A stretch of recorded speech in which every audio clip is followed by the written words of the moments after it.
প্রিয় উপস্থিতি, গত 2 জুমায় আল্লাহ রসুলের বংশীয় পরিচয়, আল্লাহ রসুলের চরিত্র, আল্লাহ রসুলের জন্মের পূর্বের অলৌকিক ঘটনা এবং জন্মের পরের অলৌকিক ঘটনা নিয়ে আলোচনা করতেছিলাম। আল্লাহ তাআলা যদি আজকে তৌফিক দেন, আজকে আলোচনা করব আল্লাহ রসুলের অবয়ব কেমন ছিল, আল্লাহ রসুলের ঘটনাকৃতি কেমন ছিল। আমাদের প্রত্যেকটা মানুষের মনের সবচেয়ে বড় স্বপ্ন যে যদি স্বপ্নের যুগে আল্লাহ রসুলকে দেখতে পারতাম তাহলে আমার জন্য জাহান্নামের আগুন হারাম হয়ে যাইত। তো আল্লাহ রসুলকে যদি আমি স্বপ্ন দেখি, এমনকি স্বপ্ন দেখার জন্য চেষ্টা করি, আমল করি, যদি কেউ আমার সম্মুখে আসে চিনব কিভাবে? রসুলের ঘটনাকৃতি আমার জানতে হবে, রসুল কেমন ছিলেন ওইগুলো আমার ধারণা থাকতে হবে।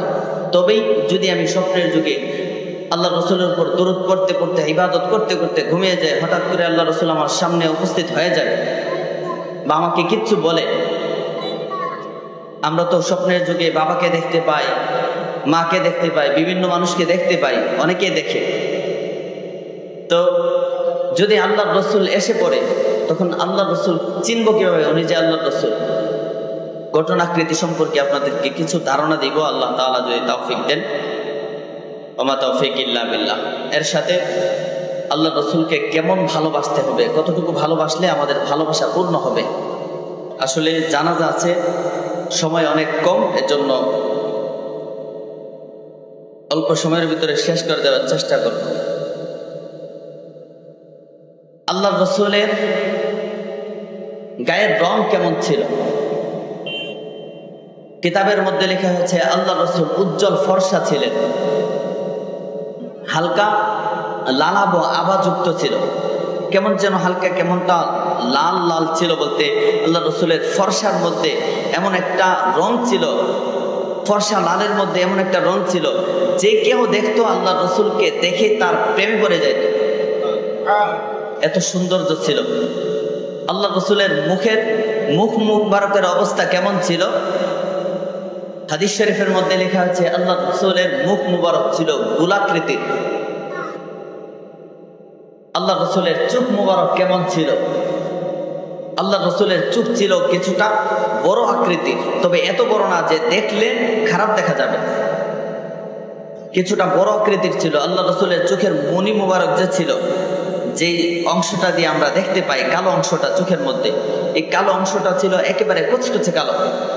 এবং আল্লাহ রসুলের চোখের যে এই যে পলক আছে, পাপড়ি আছে, পাপড়িগুলা ঘন পাপড়ি ছিল, কালো ঘন পাপড়ি ছিল। কিতাবের মধ্যে লেখা হয়েছে আল্লাহ রসুলের চুল মুবারক কেমন ছিল। আমরা চুল রাখার সুন্নত একটা জানি যে সুন্নত, চুল বাবরি রাখা সুন্নত। আবার চুল একেবারে মুন্ডন করে একেবারে ছোট করে রাখা, আমরা যেটাকে গ্রামের ভাষায় বলি চুল কামাই লাওয়া, ওইভাবে রাখা সুন্নত। আরেকটা সিস্টেম হচ্ছে চতুর্দিক দিয়ে এক সমান রাখা সুন্নত। মূলত আল্লাহ রসুল কোন পন্থায় কোনভাবে চুল রাখতেন? আম্মাজান আয়েশা রাদিয়াল্লাহু তাআলা আনহাকে জিজ্ঞেস করা হলো, হে আম্মাজান, আল্লাহ রসুল চুল রাখার ধরনটা কেমন ছিল, তিনি কিভাবে চুল রাখতেন? আম্মাজান বলেন আল্লাহ রসুল এত লম্বা করে চুল রাখতেন যেন তার চুলের মাথাগুলো কাঁধ ছুঁয়ে যাইত, কাঁধের মধ্যে লেগে থাকতো। এটা হচ্ছে একটা পন্থা। আল্লাহ রসুল চুল রাখতেন 3 পন্থায়, 3 ভাবে। 3টা বাবরির মধ্যে একটা হচ্ছে কান পর্যন্ত আসতো, আরেকটা হচ্ছে কাঁধ পর্যন্ত, আর আরেকটা হচ্ছে কান এবং কাঁধের মধ্যবর্তী স্থানে। তবে মাথা কামাই লওয়া যে সুন্নত, আল্লাহ রসুলের কাছে এক সাহাবী একেবারে মাথা মুন্ডন করে আসছে, আল্লাহ রসুল কিছু বলে নাই, এটাও সুন্নত। আল্লাহ রসুল যদি নিষেধ করতেন তাহলে এটা হারাম হয়ে যেত। আল্লাহ রসুল যেহেতু কিছু বলে নাই, এটা সুন্নত হয়ে গেছে। এমনকি আল্লাহ রসুলের কাছে, আল্লাহ রসুলের সামনে এমনও সাহাবী আসছে যাদের মাথার চতুর্দিক দিয়ে সমান, আল্লাহ রসুল কিচ্ছু বলে নাই, এটা সুন্নত হয়ে গেছে। আল্লাহ রসুলের সমর্থনটাও সুন্নত। তবে আল্লাহ রসুল চুল রাখতেন 3 পন্থায়। বাবরির মধ্যে কান বাবরি, গার বাবরি, কাঁধ বাবরি। আল্লাহ রসুলের দাড়ি কেমন ছিল? আল্লাহ রসুলের দাড়ি একেবারে ঘন দাড়ি ছিল, এমনকি সাপ দাড়ি ছিল, সাপ দাড়ি। এবার আসেন আল্লাহ রসুলের হাত পা মুবারক কেমন ছিল?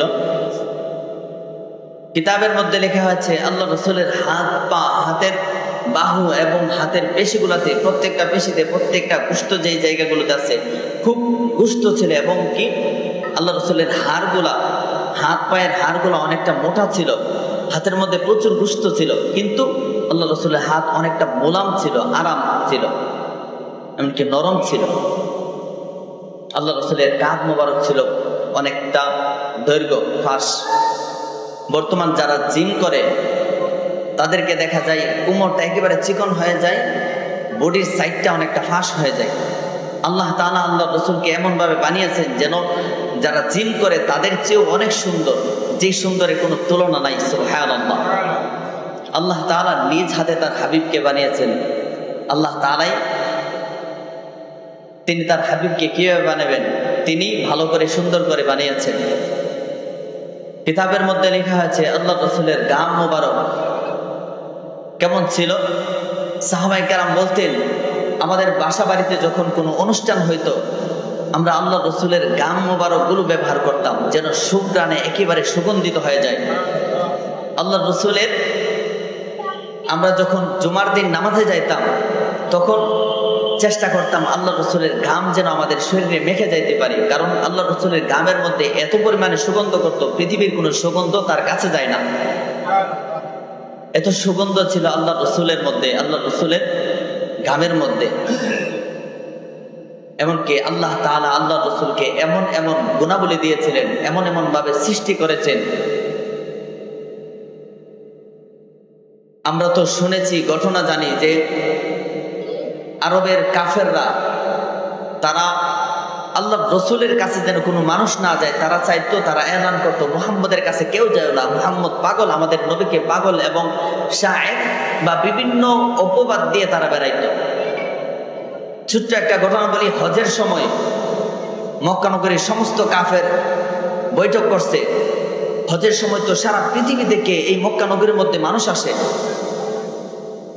তারা এলান করছে, তারা বৈঠক করছে যে আমরা প্রত্যেকটা মোড়ে মোড়ে দাঁড়িয়ে থাকবো, বিভিন্ন দেশ থেকে যখন হাজিরা আসবে হাজিদেরকে বলে দিব এই রাস্তা দিয়ে যাও না, তোমরা এই রাস্তা দিয়ে হজ করতে যাও, এই রাস্তা দিয়ে গেলে তোমরা পাগলকে দেখতে পাইবা।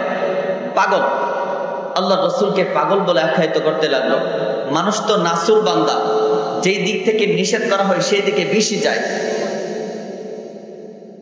বিভিন্ন দেশের হাজী সাহেবরা যখন আসতেছে তাদেরকে বলে দিল এদিকে যাও না, তোমরা এদিকে হজ করতে যাও। তাদের মনে সন্দেহ লাগলো, এদিকে পাগল থাকলে এদিকে যাইতে নিষেধ করতেছে কেন, দেখি পাগলটাকে।